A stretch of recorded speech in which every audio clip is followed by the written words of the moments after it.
Hello बेटा, कैसे आप लोग। तो कल से हम मैथ्स का फिर से स्टार्ट कर दिए हैं क्लास। और ये क्लास 10th का जो है ना, ये आपका कोई चैप्टर नहीं चल रहा है। यहाँ पे मेन आपका एग्ज़ाम बेस के लिए क्वेश्चन चल रहा है। तो जितना एग्ज़ाम में इंपॉर्टेंट क्वेश्चन होता है वो हम आपको चैप्टर बाय चैप्टर यहाँ पे करवाएंगे। जितना क्वेश्चन लगभग हो सकेगा हम आपको करवाएंगे। लगभग हर एक क्वेश्चन में हम हर एक चैप्टर में अच्छे से अच्छे क्वेश्चन को लेंगे। जैसे हमारा ये जो प्रायिकता चैप्टर कल से स्टार्ट है, इसमें हम लोग चाहेंगे कम से कम जो 100 प्लस क्वेश्चन इसमें करवा दें आप लोगों को। जो भी एग्ज़ाम में आज तक पूछा गया है, जो प्रीवियस ईयर का क्वेश्चन है, या हमारे पास में जो भी एग्ज़ाम में पूछने वाला है, सब इसमें लगभग एक क्वेश्चन रहेगा। और आप लोग इसका अभी से तैयारी करना स्टार्ट कर दोगे तो रिजल्ट आप लोगों का अच्छा आएगा। तो हम लोग यहाँ पे क्वेश्चन कल हम लोग 2 किए थे, आज तीसरा क्वेश्चन यहाँ पे हम लिखे हैं। अभी आप लोग देखिए, ये चैप्टर आपके पास में प्रायिकता है। प्रायिकता का यहाँ पे आपके पास में क्वेश्चन नंबर 3 है। अब क्वेश्चन नंबर 3 क्या बोलता है, तो हमारे पास में ये क्वेश्चन बोल रहा है, जो एक युग्म पासे को एक बार फेंका जाता है, प्रत्येक पासे पर एक ही संख्या आने की प्रायिकता ज्ञात कीजिए। अब हमारे पास में यहाँ पे क्वेश्चन है, जो एक युग्म पासे मतलब होता है, पहले हम लोग क्वेश्चन को समझ लेते हैं फिर आगे क्वेश्चन करेंगे, इसको सॉल्व करेंगे हम। तो बोल रहा है युग्म पासे मतलब होता है 2 पासा। युग्म मतलब जोड़ा। बोल रहा है एक युग्म पासे मतलब 2 पासे को एक साथ फेंका जाता है। तो सबसे पहला काम हमारा आता है इसमें, जो इसका कुल परिणाम क्या होगा, मार्क कर दो,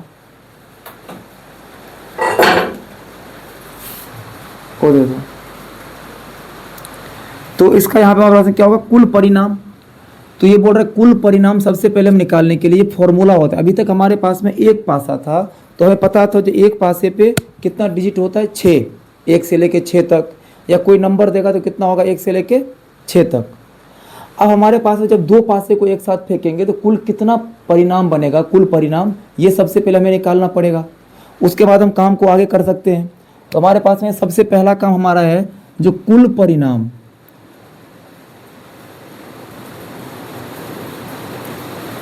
कुल परिणाम का बेटा एक सबसे बेसिक फॉर्मूला होता है 6 के पावर में n। ये फॉर्मूला है। n का मतलब हो गया, हम यहाँ पे लिख देते हैं आपको, ये जो n है, n बराबर होता है पासों की संख्या। n बराबर पासों की संख्या। अब इससे हमारे पास में यहाँ पे सूत्र निकल जाएगा, जो 6 तो हमारे पास में पहले से है ही। पासा कितना पासा है, 2 पासा। 2 पासा मतलब यहाँ पे n के जगह पे क्या लिख देंगे हम, 2। और जब भी हम 2 लिखेंगे तो 6 को हम 6 के पावर 2 कितना हो जाएगा, 36। तो ये हमारे पास में जो कुल परिणाम है वो कितना निकल के आया, 36। एक तो हमारा निकल गया। दूसरा हमारे पास में क्या चाहिए, अनुकूल परिणाम। अनुकूल परिणाम ये हमारा कब से कैसे निकालेंगे हम, तो इस क्वेश्चन को हम आगे पढ़ रहे हैं फिर निकाल रहे हैं।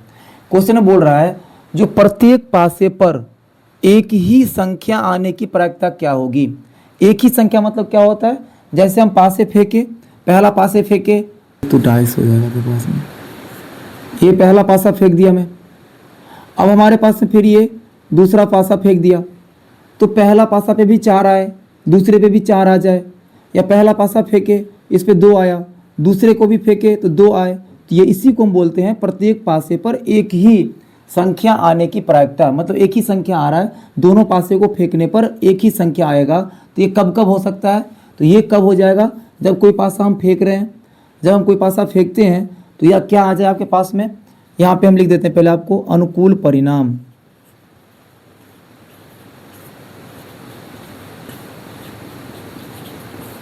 अनुकूल परिणाम में क्या आएगा, तो अनुकूल परिणाम में बेटा यहाँ पे आएगा, जो हम पासे को कितने बार कैसे फेंक रहे हैं। तो क्या बोल रहा है, जो प्रत्येक पासे पर एक ही संख्या आने की प्रायिकता क्या होगा। तो या तो हम एक पहली बार पासा को फेंक रहे हैं तो पहले वाले में 1 आ रहा है, दूसरे में भी 1 आना चाहिए। दूसरे बार में भी 2 और 2, तीसरे में कितना हो जाएगा, 3 और 3, चौथे में 4 और 4, पाँचवें में 5 और 5, और छठे में क्या आएगा पास में, 6 और 6। इसका मतलब पहले एक बार समझ लीजिए, जब कोई पासा को अगर हम फेंक रहे हैं तो पहले पे 1 आ रहा है तो दूसरे पे भी क्या आना चाहिए, 1। दूसरे पहले पे 2 आ रहा है, दूसरे पे क्या आना चाहिए 2, तो इसी को हम बोलते हैं दो प्रत्येक पासे पर सेम संख्या, सब पे सेम आ रहा है। तो हमारे पास में अनुकूल परिणाम बन कितना रहा है 1 2 3 4 5 6, तो अनुकूल परिणाम हमारे पास में कितना हो गया, ये जो आपके पास अनुकूल परिणाम है कितना हो गया 6। प्रायिकता का सूत्र हम लिखते हैं P, और यहाँ पे कितना है, ये क्या लिखेंगे हम, प्रत्येक पासे पर एक ही संख्या आने की प्रायिकता, यहाँ पे लिखेंगे हम प्रत्येक पासे पर एक ही संख्या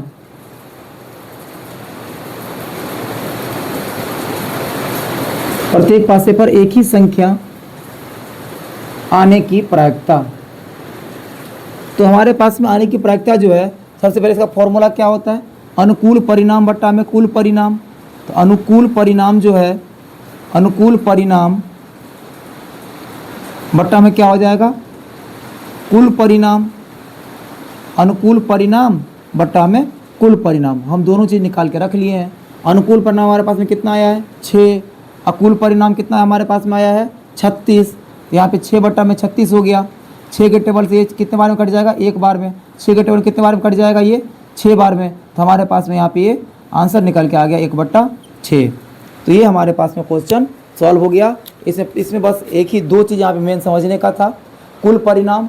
तो कुल परिणाम हमारे पास में बेटा कब निकलता है, ये क्या पूछ रहा है यहाँ पे, एक युग्म पासे मतलब 2 पासे के बारे में बात कर रहा है। एक पासे पे तो हमारा 6 होता है, तो 2 पे कितना होगा, इसका फॉर्मूला डायरेक्ट बिठा लीजिए आप, जो 6 के पावर n। अब यहाँ पे 2 पासे के बारे में बात करेगा तो n के जगह पे लिखेंगे 2। अगर 3 पासे के बारे में बात करेगा तो n के जगह पे लिखेंगे 3।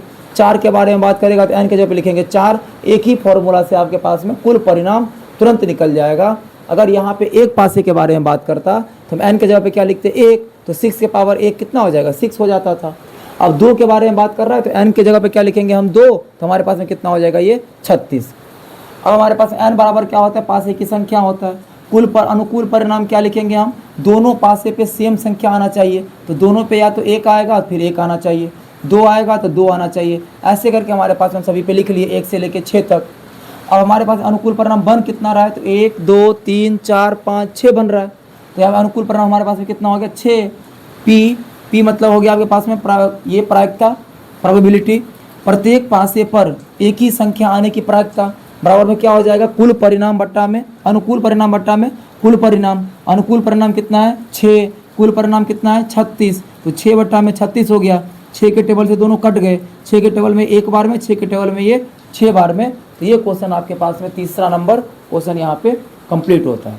आप लोग देख लीजिए, नोट कर लीजिए इसे।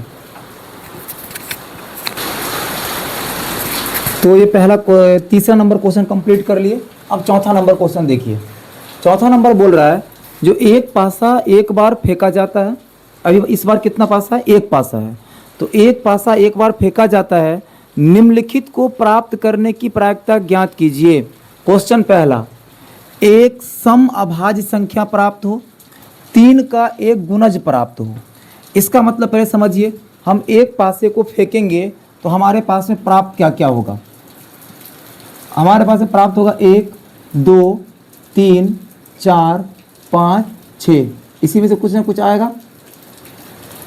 तो हमारे पास में जब एक बार पासे को फेंकते हैं तो या तो 1 आएगा या 2 आएगा या 3 आएगा या 4 आएगा या 5 आएगा या 6 आएगा, यही चीज़।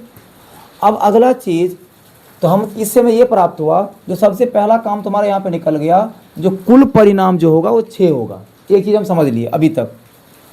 अब हम पहले यहाँ पे एक चीज़ देखते हैं, जो ये बोल रहा है एक सम अभाज्य। पहले सम मतलब समझिए, इसमें से कौन सा ऐसा संख्या है जो कौन कौन इसमें सम संख्या है। तो जो यहाँ पे आपके पास में 2 से भाग चला जाए, तो 2 से भाग जाने वाला सबसे पहला तो 2 ही हो गया, फिर 4 हो गया और 6 हो गया। दूसरा कंडीशन इसमें क्या लगा दिया आपके पास में, सम में तो हमें 3 प्राप्त हुआ, 1 2 3, ये तीनों क्या है जो 2 से पूरा पूरा कट जाएगा, तो ये होगा आपके पास में सम संख्या हो गया। दूसरा कंडीशन इसमें क्या बोल रहा है, सम अभाज्य। अभाज्य मतलब क्या होता है, जो सिर्फ अपने आप से कटे और किसी से ना कटे, या जिसका HCF कितना हो 1 हो। तो यहाँ पे आप देखिए, ये जो हमारे पास में 2 को अभी छोड़ देते हैं, अगला देखिए 4 हमारे पास में सम संख्या है, लेकिन सम अभाज्य संख्या है कि नहीं ये हमें देखना पड़ेगा। तो सबसे पहले हम देखिए 4 तो अपने 4 से कटेगा ही, 4 और किससे कट रहा है, 2 से कट रहा है, तो ये अभाज्य संख्या नहीं हुआ। 6 देखिए 6 तो अपने 6 से कटेगा ही, इसके अलावा और किससे कटेगा ये, तो 2 से भी कट जाएगा, 3 से भी कट जाएगा, तो ये क्या हो जाएगा आपके पास में अभाज्य संख्या नहीं हुआ, ये अभाज्य संख्या नहीं होगा। इसके बाद हम यहाँ पे अब 2 को देखिए, 2 एक सम संख्या है जो 2 से पूरा पूरा कट जाता है, लेकिन अभाज्य संख्या ये कब पूर्ण होगा, जब हमारे पास में ये 2 जो है सिर्फ 2 के अलावा और किसी से नहीं कटेगा। तो ये जो 2 है वो 2 के अलावा और किसी से कटता है, नहीं कटता है। इसीलिए इन तीनों में से ये जो हमारे पास में 2 है ये हमारे पास में क्या है, आपके पास में सम अभाज्य संख्या है। क्या है आपके पास में, सम अभाज्य संख्या। तो इस क्वेश्चन को अब सॉल्व करते हैं। अब सम अभाज्य के बारे में समझ गए, अब क्वेश्चन को सॉल्व करिए। तो हम सबसे पहले लिखेंगे कुल परिणाम, कुल परिणाम कितना है 6, तो अनुकूल परिणाम कितना हो जाएगा,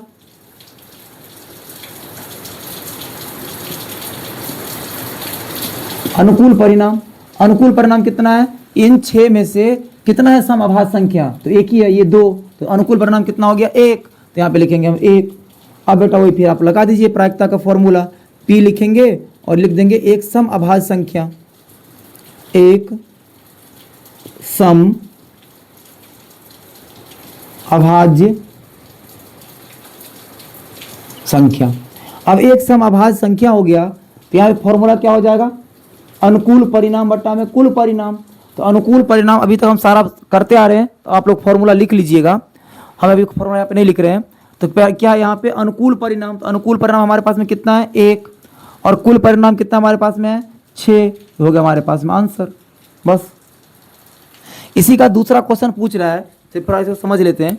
यहाँ पे दूसरा क्वेश्चन पूछ रहा है 3 का एक गुणज।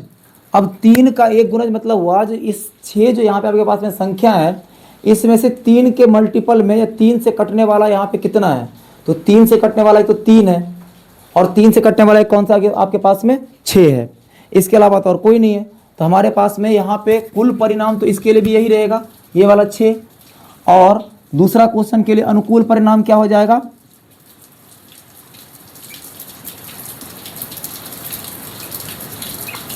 अनुकूल परिणाम कितना हो जाएगा यहाँ पे हमारे पास में 2। कौन कौन, तो एक तो 3 से कट जाएगा, और एक 6 जो है वो क्या होगा 3 से कट जाएगा। तो हमारे पास में कितना अनुकूल परिणाम बन रहा है 2 नंबर जो इसमें ऐसा है जो ये 3 से पूरा पूरा कट जाएगा, 3 के गुणज में होगा।